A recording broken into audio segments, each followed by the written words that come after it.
एकादशी महात्म्य मार्गशीर्ष शुक्ल मोक्षदा एकादशी। इस महात्म्य में आज हम पढ़ेंगे युधिष्ठिर और भगवान कृष्ण के बीच की वार्ता। लेकिन उससे पहले अगर आप चैनल पर नए हैं तो चैनल को सब्सक्राइब करें और इस महात्म्य को लाइक करें और शेयर करें। तो चलिए इस महात्म्य को आरंभ करते हैं। युधिष्ठिर बोले, हे भगवान कृष्ण, अब आप मुझे 26 एकादशियों के नाम व्रत विधि बतलाइए तथा किस देवता का पूजन करना चाहिए यह भी कहिए कि भगवान जी बोले मार्गशीर्ष नाम शुक्ल पक्ष की एकादशी का नाम मोक्षदा है। यथा नाम तथा गुण अर्थात मोक्ष देने वाला व्रत है। 12 मासों में मैं मार्गशीर्ष को उत्तम मानता हूँ। गीता में अर्जुन से कह चुका हूँ, इससे कृष्ण पक्ष की एकादशी से प्रेम उत्पन्न होता है और शुक्ल पक्ष का व्रत मोक्ष देता है। इस व्रत में दामोदर भगवान का पूजन करना चाहिए। आज व्रतधारियों को यजमान से मेरी उखलबंद लीला का श्रवण करना योग्य है। अब मोक्षदा एकादशी की पौराणिक कथा सुनाता हूँ, जरा ध्यान पूर्वक सुनिए। प्राचीन गोकुल नगर में वैखानस नाम का राजा धर्मात्मा और भक्त रहता था। उसने रात्रि को स्वप्न में अपने पूज्य पिता को नरक भोगते हुए देखा।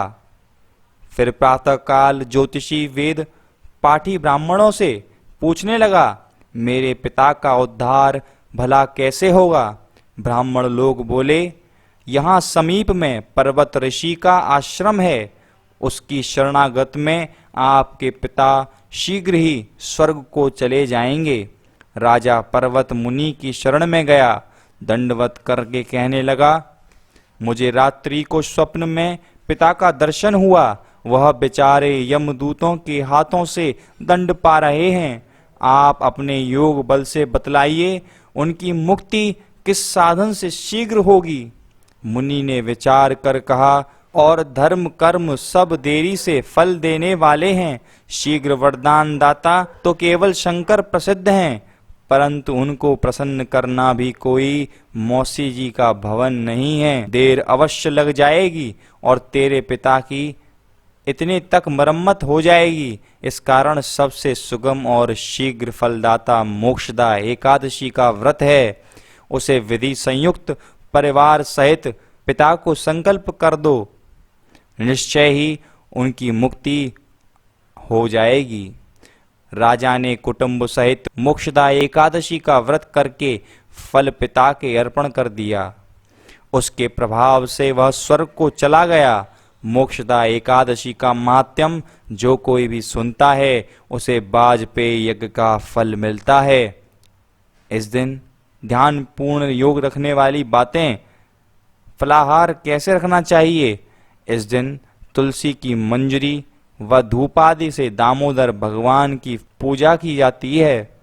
इस दिन बिल्व पत्र का सागार लेना चाहिए। और इसी प्रकार यहाँ पर यह एकादशी महात्म्य समाप्त होता है। लेकिन उससे पहले अगर आप चैनल पर नए हैं तो चैनल को जरूर सब्सक्राइब करें और नोटिफिकेशन बेल दबाने के बाद ऑल पर क्लिक करें और इस महात्म्य को शेयर करें, लाइक करें और कमेंट कर बताएं कि अगला महात्म्य हमें किस एकादशी के विषय में डालना चाहिए। साथ ही साथ अगर आपने अभी तक सुख सागर के अध्याय नहीं देखे हैं तो सभी अध्यायों की प्लेलिस्ट का लिंक डिस्क्रिप्शन में दिया गया है, वहां से जाकर आप सभी अध्यायों को सुन सकते हैं। साथ ही साथ आप ज्ञानमाला और नारी अंक कल्याण के अध्यायों को भी सुन सकते हैं, उनका भी लिंक डिस्क्रिप्शन में ही दिया गया है।